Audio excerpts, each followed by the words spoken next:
Is my mom all settled into our place? Jake questioned, having made the decision to move his mother into our home without even considering my opinion. All the preparations for the move had been thrown onto my shoulders. Yes, she's all settled in. I've just finished sending all my stuff back to my parents' place too, I answered. What? He was clearly taken aback, probably never expecting that I'd move back to my parents' home.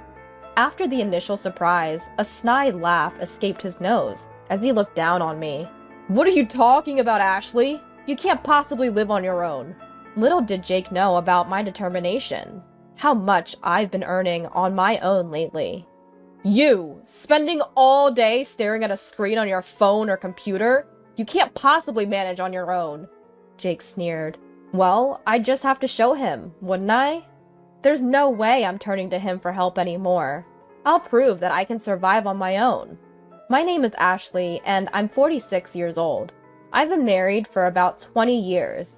There are no children between my husband and me. My husband, Jake, an elite banker, has a penchant for fussing over details, whether it's his personality or his profession. He seems to still adore his 56-year-old mother. My mother-in-law lives alone at her house that is a distance from us.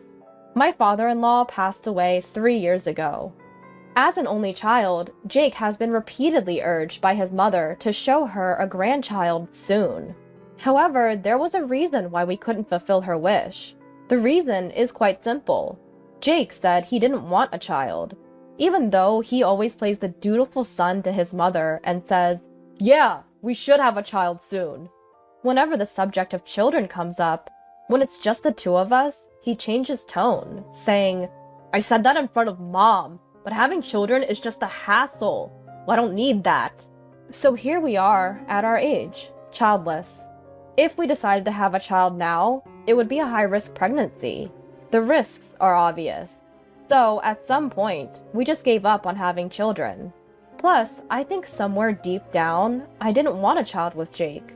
There were plenty of reasons to feel that way. For instance, when I went to introduce myself before we got married. "Hey, Ashley, I don't think you're a good match for Jake. A banker's wife should be more, this won't last long." She whispered to me so Jake wouldn't hear. But to Jake, she would say sweet words like, "As long as Jake is happy, that's all that matters." It's exhausting dealing with two-faced people like her. It was the same about not having children. "I want to see my grandchild soon. When will you show me?" "I know, Mom, I'm sorry. Ashley says she doesn't want any," Jake would say, blaming it on me. I gradually started to dislike Jake, who put the blame on me when he was the one who said he didn't want children. I don't know if it's because he loves his mother so much, but I wonder if this is what people call a mama's boy. His mother's words are absolute for him, and he won't stand up for his wife, me. "Ashley, why don't you want children?" She said it's because it seems like a hassle to have them.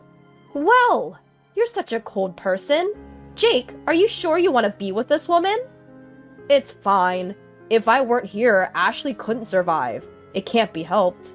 Oh, how kind of you, Jake. Ashley, you need to thank Jake properly. That's right. Who do you think is supporting you? Yes, they would laugh at me together. And it wasn't just that. They did the same about my mother. Ashley is such a terrible person. I bet the person who raised her is even worse. Yeah, they say the apple doesn't fall far from the tree. That's absolutely true. Jake is just like his mother. But I couldn't stand them talking ill about my own mother. I should have spoken up at the time, but I was too preoccupied with taking care of my father-in-law. While I was there, I was in charge of caring for him. My father-in-law couldn't do anything on his own. He was suffering from a rare disease where his muscles were gradually stiffening. As a result, my father couldn't manage to eat or eliminate on his own. When I wasn't around, I didn't know if my mother-in-law looked after him or if they had a caretaker visiting. However, knowing my mother-in-law, I bet they had a caretaker. I couldn't imagine her taking care of him herself. If she had a shred of empathy, she wouldn't have left all the care to me alone. Knowing I couldn't voice any objections, Jake started feeding her all sorts of stories about me. I can't stand this anymore. I don't want to continue this marriage. I want to leave. I had every reason to think so. I can't believe I've endured it all until now. Aside from the things I've shared so far, there are so many other things they've put me through, all of them unpleasant memories. Even when my father-in-law died, my mother-in-law was laughing and remarked, it's finally over. We don't need to waste our money anymore, and I can relax now. Those aren't the words you use for a husband you've spent years with, especially when she hadn't done anything herself. I was the one who was taking care of him, all alone. Her comment about the money not being wasted probably means she had hired a caretaker after all. It was because of her character that I no longer wanted to be called her daughter-in-law. However, Jake recently spoke to me about her. Apparently, she's showing signs of dementia. When I asked to what extent, he said she started to forget things more often. Upon hearing this, I thought it was probably in the early stages of dementia. I suggested that it might be better for her to move into a nursing home, where professionals could care for her. But Jake sighed in annoyance. Don't you have any empathy? You live in our house, so you can take care of her here. That's all there is to it. What was he even talking about? I was busy too. All you do every day is housework. If that's the case, you can take care of my mother. I'm busy too. Besides, after all she's put me through, do you think I want to take care of her? You're such an unpleasant woman. Anyway, my mother will live here. This is final. No objections. It was clear that he had no intention of listening to my opinion in the first place. If that's the case, then I had to adapt to the situation. I simply responded, "Understood," and began preparing for my mother-in-law's move. I went back and forth from my mother-in-law's house to our home, using my car. It wasn't a large car, so it took several trips. The distance from her house to ours was an hour's drive, one way. It was exhausting to rush around and pay for gas on my own, but nobody was there to help me, so I did it all by myself. I could have asked for help from a friend, but I thought Jake, with his high pride, would get angry if he found out. I figured he'd find it embarrassing if people knew that he was making his wife do all the preparations for his mother, with dementia, to move in. So I ruled out the option of asking a friend for help. I suppose I must have been a little out of sorts myself. After a few days of moving my mother-in-law's belongings, I started moving my stuff to my parents' house. They asked what had happened, but I only gave them a brief explanation. My parents consoled me, saying, "You've been through a lot, and you did well." Thanks to my parents' encouragement, I mustered up the courage to go back to our house to finish what was left. My parents told me I didn't have to go back, but I said, I can't leave things unfinished, and left my parents' house with a smile. When I got home, Jake was already back and was furious to see me coming home at night. "Where have you been? You didn't even prepare dinner." "I'll do it now. It's none of your business where I go." "What kind of talk is that? Who do you think is providing for you?" Jake always gets like this when he's angry. He yells, "Who do you think is providing for you?" As if he thinks that would make me back down. In truth, that was the case in the beginning, so I couldn't say anything against it. But things are different now. Jake doesn't know, but I've been working too. To him, it must just look like I'm staring at my smartphone or computer all day. "So, what do you want to eat?" I asked, ignoring Jake's shouting. This only made him angrier. However, I was no longer willing to cater to his whims. In the past, I would have done anything to appease his anger. I moved as he wanted. I acted as he said. But I was tired of sacrificing for him anymore. "Enough! I can't eat with you. It'll taste terrible. I'll go eat outside." He spat out these words and stormed out of the house, slamming the door behind him. If this had been me from the past, I would have panicked. I would have run out and cried, looking for him. I knew that's what he wanted, but that wasn't me anymore. I thought, if I don't have to prepare dinner, then that's better. I grabbed my car keys to go get some food, but when I opened the door, Jake was there at the entrance. "Why didn't you come after me?"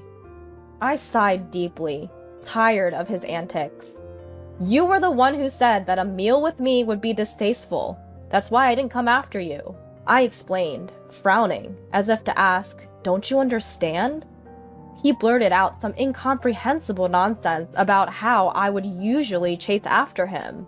We went inside the house and Jake was still sulking. It was so childish, not fitting for a 56-year-old man. It was frankly disgusting. When I said nothing, Jake, still in a bad mood, started to talk. Did you finish moving my mom? Jake, who had decided on living with his mother without asking me, and had thrown all the preparation onto me. I'm done! I've just finished sending all my stuff to my parents' house. What? He probably didn't think I would actually go back to my parents. He smirked at me, a condescending laugh. What are you saying? You can't live on your own. You're just staring at your phone or computer all day. You can't survive without me. No matter what happens, I won't rely on you. I'll prove that I can live on my own. You may not know it, but I can live by myself. Don't lie. What's the point of telling such an obvious lie? Why do you think it's a lie? Then Jake continued, looking down on me.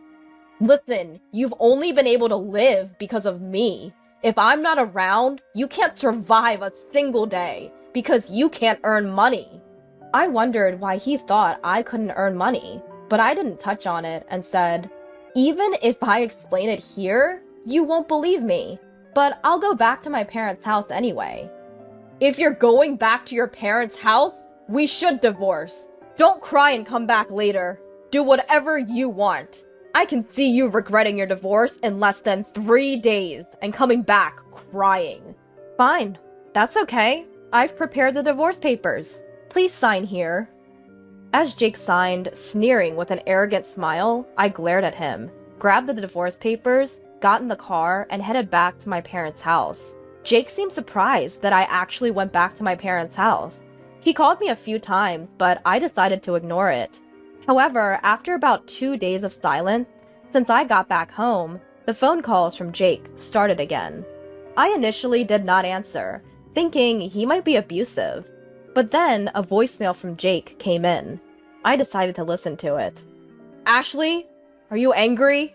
I'll forgive you, so come back. That was it. I'll forgive you? He's the one who proposed divorce, and yet he's saying this? If you think about the situation, it's me who should be forgiving Jake, not him. Of course, I would never forgive him.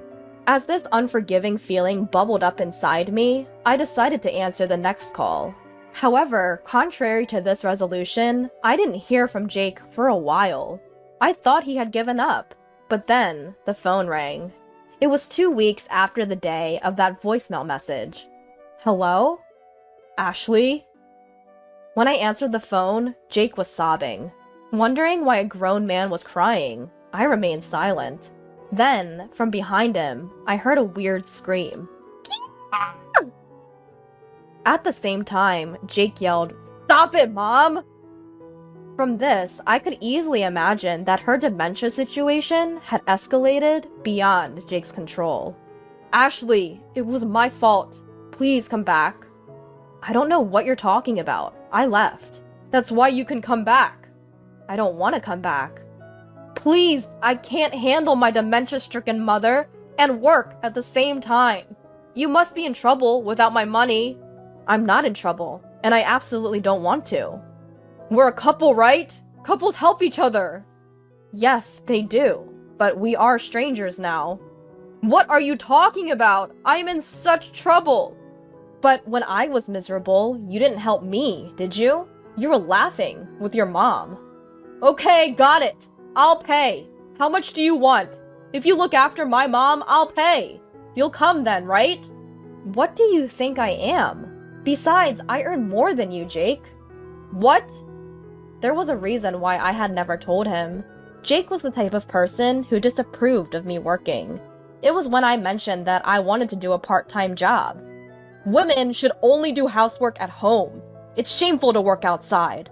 People might think I don't earn enough, he raged. So because of Jake's pride, I had to work in secret. I desperately earned money in ways that Jake wouldn't find out. What job were you doing behind my back? Stock trading. A friend taught me. It was a success, and now I've become a professional trader.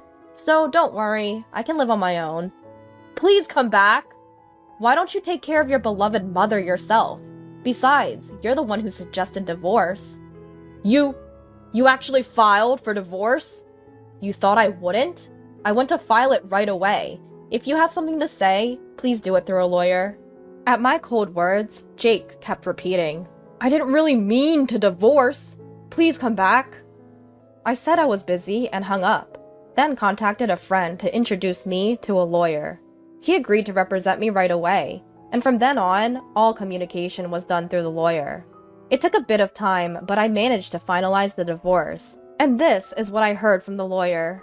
It seems that my mother-in-law's wandering habit has worsened. She often sneaks out in the middle of the night and dines and dashes at convenience stores. She's been banned from countless places. Not only that, but when she's at home, she smears filth on the walls and eats things she definitely shouldn't, causing a big mess. On top of that, because of her shrill screams, complaints and reports from the neighbors never cease, and the police often visit. Despite the situation, Jake didn't resort to day services because of his ridiculous pride, saying, "People might think I'm a bad son if I leave my mother to a day service. It's shameful. It's not something a capable man like me should do. It could all be resolved if Ashley just came back." I heard that Jake, who used to rely on me and push everything onto me, is now a complete mess, incomparable to those days. He's thin, with hollow eyes, possibly from lack of sleep, and his appearance has become so ghost-like that it's even a topic of conversation in the neighborhood. When I heard that, I thought, it serves him right, but I didn't say it out loud and just thanked the lawyer. As for me, I've moved to the top floor of a tower apartment with my parents. Jake had always belittled my parents, but now I'm really glad I could live in a nice place with them. Finally free, I'm spending very happy days looking at the beautiful scenery every day.